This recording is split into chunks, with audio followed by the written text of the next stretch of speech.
Welcome to good stories revenge love episode 7. ఈ ఎపిసోడ్లో ఆ రోజు ఉదయం సంజయ్ ఎప్పటిలాగే తన డెస్క్ దగ్గర కూర్చున్నాడు.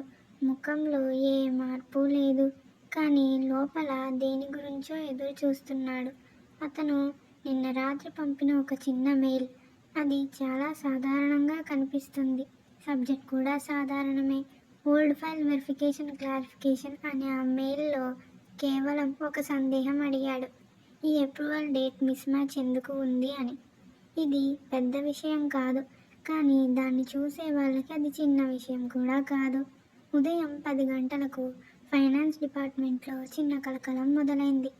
ఒకరు ఇంకొకరిని అడుగుతున్నారు, ఇది ఎప్పుడు అప్రూవ్ అయింది అని. మరో వ్యక్తి పాత రికార్డులు తీసుకొచ్చాడు. తేదీలు సరిపోవడం లేదు. అది పెద్ద తప్పు కాదు, కానీ సరిపోకపోవడం మాత్రం నిజం. ఈ విషయం మెల్లగా పైకి వెళ్ళింది. టీమ్ లీడ్ అన్వితని పిలిచారు. ఈ ఫైల్ మీద మీరు లాస్ట్ రివ్యూ చేశారు కదా అన్నారు. అన్విత ఆశ్చర్యపోయింది. అవును, కానీ అప్రూవల్ చాలా పాతది అంది. మరి మిస్ మ్యాచ్ ఎలా అన్నారు. ఆమెకి సమాధానం లేదు. ఆఫీస్లో ఇంకా ఎవ్వరూ గమనించలేదు. ఇది చాలా చిన్న విషయం, కానీ సంజయ్ మాత్రం తన స్క్రీన్ వైపు చూస్తూ లోపల ఇది మొదటి అడుగు అని తనలో అనుకున్నాడు. అతను ఏదీ మార్చలేదు, ఏదీ అబద్ధం రాయలేదు. కేవలం ఒక ప్రశ్న అడిగాడు. ఆ ప్రశ్న ఇప్పుడు తన పని చేస్తోంది. అన్విత తన డెస్క్ దగ్గర కూర్చుంది. ఆమెకి ఏదో తప్పు చేసినట్టే అనిపిస్తోంది. నేను సరిగ్గా చెక్ చేయలేదా అని తనలో అనుకుంది. ఆమె మళ్ళీ పాత ఫైల్ తెరిచింది. అన్నీ చూసింది. అవును, తేదీలు నిజంగానే సరిపోవడం లేదు, కానీ ఆ అప్రూవల్ ఆమె చేసే ముందే జరిగింది. అయినా టీమ్ లీడ్ ప్రశ్న మాత్రం ఆమెపైనే పడింది. సంజయ్ ఆమె వైపు చూడలేదు. ఆమె ఒక్కసారి అతని వైపు చూసింది. అతని ముఖంలో ఏ భావం లేదు. ఆ రోజు మధ్యాహ్నం ఆఫీస్లో ఒక వార్త వచ్చింది, ఎండి గారు వస్తున్నారు అని.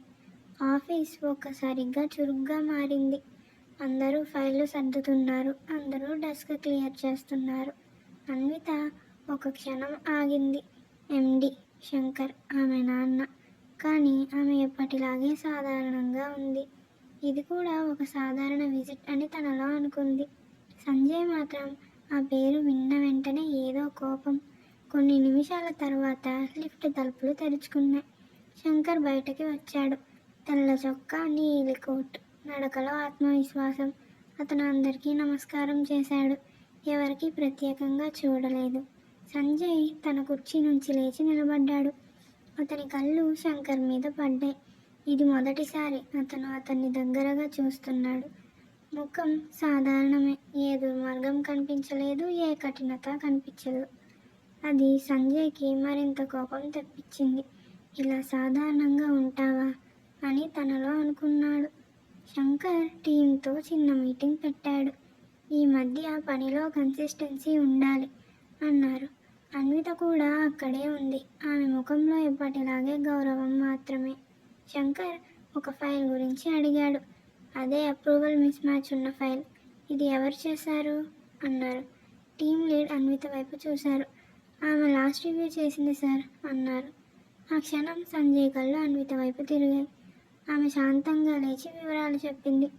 అప్రూవల్ పాతది సార్. నేను వెరిఫై చేసినప్పుడు డేటా సరిపోతుందని అనుకున్నాను అంది. శంకర్ కొద్దిసేపు ఫైల్ చూశారు. తర్వాత శాంతంగా చెప్పారు. నెక్స్ట్ టైం డబుల్ చెక్ చేయండి అన్నాడు. స్వరంలో కోపం లేదు, కానీ ఆ మాట అన్వితకి బరువుగా అనిపించింది. సంజయ్ ఆ దృశ్యం మొత్తం చూశాడు. అతని లోపల ఏదో సంతృప్తి.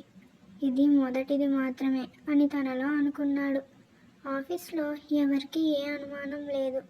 అందరికీ ఇది ఒక చిన్న పని తప్పు మాత్రమే, కానీ సంజయ్కి ఇది మొదటి ఫలితం. అన్విత మాత్రం మరింత గందరగోళంలో పడింది. నేను నిజంగానే ఏదైనా మిస్ చేశానా అని తనలో అనుకుంది. రాత్రి 1 గంట అయింది. సంజయ్ గది నిశ్శబ్దంగా ఉంది. లైట్ మాత్రం ఆన్లోనే ఉంది. ల్యాప్టాప్ ముందు కూర్చుని ఉన్నాడు. కళ్ళు ఎర్రగా ఉన్నాయి. శరీరం వేడిగా ఉంది. జ్వరం స్పష్టంగా ఉంది, కానీ అతను పట్టించుకోలేదు. ఫోన్ వైబ్రేట్ అయింది. అమ్మ కాల్. అతను కొన్ని సెకండ్లు చూస్తూ ఉన్నాడు. తర్వాత లిఫ్ట్ చేశాడు. హలో అమ్మా అన్నాడు. ఆమె గళం ఆందోళనతో ఉంది. సంజయ్, నువ్వు బాగానే ఉన్నావా బాబు అంది. బాగానే ఉన్నాను అన్నాడు. నీ వాయిస్ బలహీనంగా ఉంది అంది తల్లి. అతను చిన్నగా నవ్వాడు. జస్ట్ అలసట అన్నాడు. ఆమె మౌనంగా కొన్ని క్షణాలుంది. తర్వాత నెమ్మదిగా చెప్పింది. నీ నాన్న చనిపోయిన రోజు నుంచి నువ్వు ఒక్క రాత్రి కూడా సరిగ్గా ప్రశాంతంగా నిద్రపోలేదు బాబు అంది. సంజయ్ కళ్ళు మూసుకున్నాడు. ఇప్పుడు ఒంటరిగా మరో నగరానికి వెళ్ళావు. నీ ఆరోగ్యం నాకు చాలా ముఖ్యం. బాగా నిద్రపో. నీ శరీరం బలంగా ఉండాలి అంది సంజయ్ తల్లి. అతను ఏమీ మాట్లాడలేదు. అమ్మా, నేను చూసుకుంటాను, నువ్వు కూడా జాగ్రత్త అన్నాడు. కాల్ కట్ అయింది. గది మళ్ళీ నిశ్శబ్దంగా మారింది. అతను కుర్చీలో వెనక్కి వాలాడు. కళ్ళు మూసుకున్నాడు. ఒక పాత జ్ఞాపకం మెరుపులా మెదడులో మెరిసింది. తండ్రి ముఖం, ఒక వాదన, ఒక రోజు, ఒక వార్త. అతను ఒక్కసారిగా కళ్ళు తెరిచాడు. ఇది ఇక్కడితో ఆగదు అని నెమ్మదిగా అనుకున్నాడు. మరుసటి రోజు ఉదయం జ్వరం తగ్గలేదు. కానీ అతను ఆఫీస్కి వెళ్ళాడు. అతని ముఖం తెల్లగా ఉంది. కళ్ళ కింద నల్లటి వలయాలు. అతను సైలెంట్గా తన డెస్క్ దగ్గర కూర్చున్నాడు. అన్విత తన పనిలో ఉంది. ఆమె అతన్ని చూసింది. సంజయ్ గారు, ఈ రిపోర్ట్ చెక్ చేశారా అంది. అతను కంప్యూటర్ నుంచి తల ఎత్తకుండా అన్నాడు, చూస్తాను అని. ఆమె కాసేపు అతన్ని గమనించింది. మీకు బాగోలేదా అంది. బాగానే ఉన్నాను అన్నాడు. ఆమె ఎక్కువగా అడగలేదు. తన పనిలో మళ్ళింది. మధ్యాహ్నం సంజయ్ పాత ఫైళ్ళ గదికి వెళ్ళాడు. అది ఆఫీస్లో చాలా తక్కువ వాడే గది. దుమ్ము వాసన, పాత ర్యాక్లు, పాత ఫైళ్ళు. అతను కొన్ని ఫైళ్ళు తీసుకుని టేబుల్ మీద పెట్టాడు. జ్వరం పెరిగింది, చెమట కారుతోంది. కానీ అతను ఆపలేదు. అప్పుడే గది తలుపు తెరుచుకుంది. అన్విత లోపలికి వచ్చింది. సంజయ్ గారు, ఈ 2015 రికార్డ్స్ ఇక్కడే ఉన్నాయట అంది. అతను తల ఎత్తాడు. కళ్ళు బరువుగా ఉన్నాయి. అవును అన్నాడు. ఆమె ఫైళ్ళు వెతుకుతోంది. అతను కాగితాలు తిరగేస్తున్నాడు. కొన్ని క్షణాలు నిశ్శబ్దం. ఒక్కసారి అతని చేతిలో ఉన్న ఫైల్ కింద పడిపోయింది. అతని చూపు మసకబారిపోయింది. శరీరం తూలింది. అతను నిలబడలేకపోయాడు. అతను నేలపై పడిపోయాడు. సంజయ్ గారు అని అన్విత ఒక్కసారిగా అరిచింది. ఆమె అతని దగ్గరికి పరిగెత్తింది. సంజయ్ గారు, వినిపిస్తుందా అంది. ఆమె చేతితో అతని భుజాన్ని తట్టింది. అతని నుదుటి మీద చేయి పెట్టి చూసింది. ఇంత వేడి, జ్వరం ఎక్కువగా ఉంది అంది. ఆమె వెంటనే నీళ్ల బాటిల్ తెచ్చి కొంచెం నీళ్లు చిమ్మింది. అతను కళ్ళు మెల్లగా తెరిచాడు. నేను బాగానే అని అనబోయాడు. మీరు మాట్లాడకండి అంది గట్టిగా. ఆమె గళంలో ఆందోళన స్పష్టంగా ఉంది. ఆమె అతన్ని కూర్చోబెట్టింది. నీళ్లు ఇచ్చింది. అతను మెల్లగా తాగాడు. ఎందుకు ఇలా వచ్చారు? జ్వరం ఉన్న ఆఫీస్కి రావాలా అంది. అతను సమాధానం చెప్పలేదు. ఆమె ముఖంలో కోపం కాదు, ఆందోళన, శ్రద్ధ. కొన్ని నిమిషాల తర్వాత అతను కొంచెం కుదుటపడ్డాడు. రండి, మీ డిస్క్ దగ్గరికి తీసుకువెళ్తాను అంది. వాళ్ళు బయటకి వచ్చారు. ఆఫీస్లో ఎవ్వరూ గమనించలేదు. అందరూ తమ పనుల్లోనే ఉన్నారు. అన్విత అతన్ని కుర్చీలో కూర్చోబెట్టింది. తర్వాత మెడికల్ కిట్ తీసుకొచ్చింది. ఒక టాబ్లెట్ ఇచ్చింది. ఇది వేసుకోండి అంది. నీళ్లు ఇచ్చింది. రెస్టింగ్ రూమ్లో కొద్దిసేపు పడుకోండి, మీ పని నేను చూసుకుంటాను అంది.